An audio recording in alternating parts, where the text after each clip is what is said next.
अस्सलाम वालेकुम स्टूडेंट्स। आज के इस वीडियो लेक्चर में हम डिस्कस करेंगे class 9 chemistry chapter second structure of atom का एक दूसरा टॉपिक इलेक्ट्रॉनिक कन्फिगुरेशन।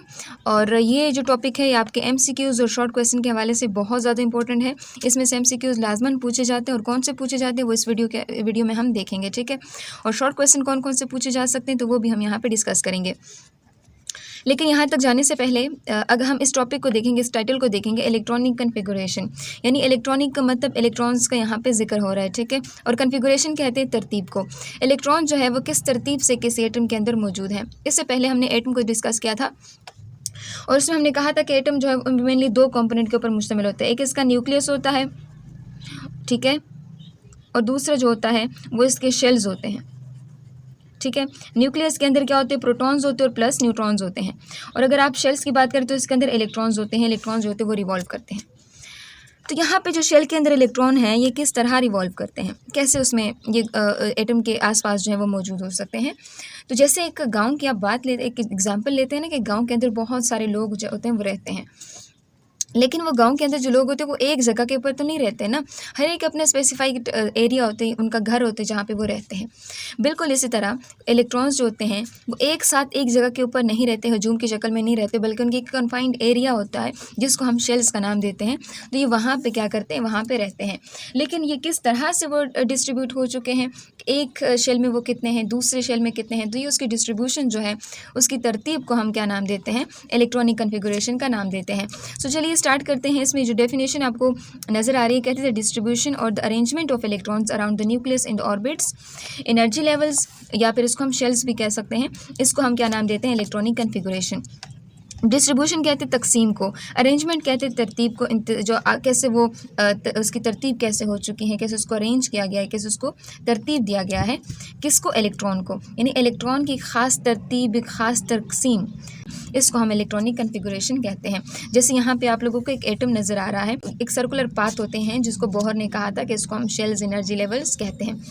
तो इन शेल्स और एनर्जी लेवल के अंदर जो इलेक्ट्रॉन की तकसीम है इसको हम इलेक्ट्रॉनिक कन्फिगुरेशन का नाम देते हैं। तो चलिए यहाँ पे आगे क्या लिखा हुआ है, कहते थे electrons are distributed around the nucleus in various orbits और एनर्जी लेवल्स और शेल्स।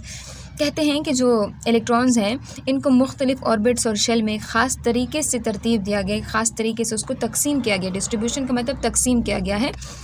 और ये जो ऑर्बिट्स होते हैं इनको हम इस तरह से लिखते हैं, जैसे पहला ऑर्बिट, दूसरा, तीसरा, चौथा। यानी जैसे आप कहते हैं गांव में जाते हैं तो या किसी एक जगह के ऊपर, एक जगह के ऊपर जाते हैं, एक स्ट्रीट में एंटर होते हैं तो पहला घर जो होता है उसको हाउस नंबर 1 कहा जाता है, दूसरे को हाउस नंबर 2 कहा जाता है, सर तीसरे को 3 कहा जाता है। बिल्कुल ऐसे ही एटम के अंदर जो शेल्स होते हैं जिनके अंदर इलेक्ट्रॉन रहते हैं, इलेक्ट्रॉन होते हैं, इलेक्ट्रॉन रिवॉल्व करते हैं, तो उनको भी हम एक स्पेसिफाइड नंबर देते हैं कि ये पहला शेल हुआ, ये दूसरा शेल, ये तीसरा शेल हुआ। अब इसी तरह हम ये जो ऑर्बिट्स होते हैं इसको हम क्या करते हैं, इसको हम स्पेसिफाइड ऑर्बिट से भी स्पेसिफाइड जो अल्फ़ाबेट्स होते हैं वो भी इसको नाम देते हैं। यानी ऑर्बिट्स के स्पेसिफाइड अल्फ़ाबेट्स इसको रिप्रेजेंट करते हैं, जैसे KLMNOP Q, यानी जितना आगे जाएंगे इस तरह से होता जाएगा। तो यानी अगर हम देखें कि अगर हम पहले शेल की बात करें इट मीन्स कि हम K शेल की बात कर रहे हैं। अगर हम सेकंड शेल की बात करें तो हम L शेल की बात कर रहे हैं। अगर हम थर्ड शेल की बात करें तो इसका मतलब हम M शेल की बात कर रहे हैं। अगर हम 4 की बात करें तो इसका मतलब हम N की बात कर रहे हैं। तो ये जो नंबरिंग है हम उसको किस बेसिस के ऊपर देते हैं कि न्यूक्लियस से कितना दूर जाते, न्यूक्लियस से कोई, जैसे फॉर एग्जांपल यहाँ से आप इधर जा रहे हो इस तरह से, तो यहाँ से पहला शेल कौन सा आता है, फिर दूसरा कौन सा आता है, फिर तीसरा कौन सा आता है, इस तरह इसको ये 1 है, ये 2 है, ये 3 है, इसको हम फिर नाम देते हैं। अब यहाँ पे कहते हैं कि जो मैक्सिमम इलेक्ट्रॉन्स है ना पार्टिकुलर ऑर्बिट के अंदर, किसी भी शेल के अंदर, इसको हम इस फार्मूले के अंदर के ज़रिए क्या कर सकते हैं, कैलकुलेट कर सकते हैं। जैसे फॉर एग्जांपल 2n2 लिखा हुआ है। 2n2 का मतलब यानी 2 जो है 2n की पावर 2। अब इस n का क्या मतलब, n जो है ना ये नंबर ऑफ़ शेल के बारे में हमें बताएगा, हम कौन सी शेल की बात कर रहे हैं। जैसे फॉर एग्जाम्पल यहाँ पे आपको पहले शेल की अगर बात करें तो पहले शेल n की जगह जब n की वैल्यू हमने 1 पुट कर दी तो n के ऊपर स्क्वायर तो वही 2 आ जाता है। इसी तरह अगर आप n के ऊपर जो है टू एन की जगह 2 ले लेते तो 2 2 ज़र 4 और 4 2 ज़र 8 आ जाता है। इसी तरह अगर आप 3 यहाँ पे ले लेते तो 3 3 ज़र 9 और 9 2 ज़र 18 आ जाता है। सो इसका मतलब यानी ये वो फार्मूला होता है कि जिसके ज़रिए से हम किसी भी पार्टिकुलर शेल्स या ऑर्बिट के अंदर या फिर एनर्जी लेवल के अंदर जो मैक्सिमम नंबर ऑफ़ इलेक्ट्रॉन जो है वो कैलकुलेट कर सकते हैं कि किसी भी शेल के अंदर कितने मैक्सिमम इलेक्ट्रॉन्स जो हैं वो आ सकते हैं। जैसे पहले शेल के केस में आपको पहले एनर्जी लेवल की बात हो रही है, तो इसके अंदर कितने इलेक्ट्रॉन्स आ रहे हैं 2। दूसरे शेल के अंदर कितने इलेक्ट्रॉन्स आ रहे हैं 8। तीसरे शेल के अंदर 18, इस तरह 32, इस तरह 50। यानी इसको कैसे उन्होंने वो किया है, सॉल्व किया है। इसको 1 2 को हम यहीं पे सॉल्व कर लेते हैं। जैसे फार्मूला आपके पास क्या है 2n की पावर 2। अब क्या है n की वैल्यू मुझे 1 पुट करनी है। सो अगर मैं n की वैल्यू क्या कर दूँ 1 पुट कर दूँ तो 2 n की पावर 1, n की पावर देखिए n की जगह 1 लिख दिया और इसके ऊपर स्क्वायर ले लिया तो 2 और 1 के साथ इसको मल्टीप्लाई कर दिया तो ये आ जाएगा, ये यहाँ पे वही 2 आ जाएगा। इस तरह अगर मैं n की वैल्यू जो है वो 2 पुट कर दूँ तो क्या होगा 2, तो यहाँ पे स्क्वायर, यहाँ आ जाएगा 2, यहाँ आ जाएगा 4 4 2 ज़र 8 आ जाएगा। बिल्कुल सेम अगर हम यहाँ बात करें 2n की n स्क्वायर, इसी तरह अगर हम बात करें 2n की पावर, अगर हमें थर्ड शेल की बात करें इसके ऊपर स्क्वायर तो 2 3 3 ज़र 9, तो यहाँ पे 9 आ जाएगा और इस तरह यहाँ पे आ जाएगा 18।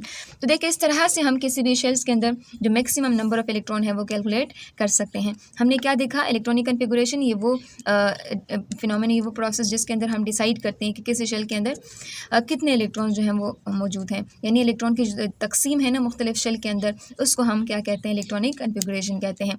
और उसको हम जो इलेक्ट्रॉनिक कन्फिगुरेशन है इसमें हम जो नंबर ऑफ शेल्स हैं उसको हम 1 2 3 से भी रिप्रेजेंट कर सकते हैं और KLMN से भी रिप्रेजेंट कर सकते हैं। जैसे KLMN इस तरह से 1 2 3 से भी इसको इस तरह से रिप्रेजेंट कर सकते हैं। अगर मैक्सिमम नंबर ऑफ इलेक्ट्रॉन हम कैलकुलेट करना चाहते हैं तो वो 2 × 2 फार्मूला के जरिए हम कैलकुलेट कर सकते हैं। अब यहाँ पर MCQs जो हैं वो आपके क्या बन सकते हैं, हम MCQs की हम बात करेंगे। आपसे MCQ में पूछा जाता है number of electron accommodated by L shell, यानी L शेल के अंदर कितने number of electron, maximum electron कितने आ सकते हैं। तो आपको ये 2 8 18 32 इतने दिए होते हैं। आपने सिंपल ये वाला फार्मूला लगाना है 2 × 2, तो आपको आ जाएगा कि हम सेकंड शेल की बात करें, L का मतलब सेकंड शेल, तो इसका मतलब इसमें कितने इलेक्ट्रॉन्स हैं 8 इलेक्ट्रॉन्स हैं। इसी तरह आपको कभी कभी के बारे में के शेल के बारे में यानी फर्स्ट शेल के बारे में पूछा जाता है। मोस्टली आपको वो इस तरह से देते हैं, ये वैल्यू नहीं देते बल्कि KLMN इस तरह से देते हैं, तो आपको इसमें से पता होना चाहिए। ठीक है, इस तरह शॉर्ट क्वेश्चन भी आपसे बन सकता है कि calculate number of electron, maximum number of electron for KLM shells, या फिर आपसे पूछा जाता है फर्स्ट सेकेंड थर्ड या सेकेंड थर्ड फोर्थ। इस तरह से भी आपके पास क्वेश्चन बन सकता है। तो आपने किसी भी तरह से इस क्वेश्चन को छोड़ना नहीं, क्योंकि ये बहुत ज़्यादा आसान टॉपिक है और कोई भी पॉइंट जो आपसे इसमें मिस नहीं होना चाहिए।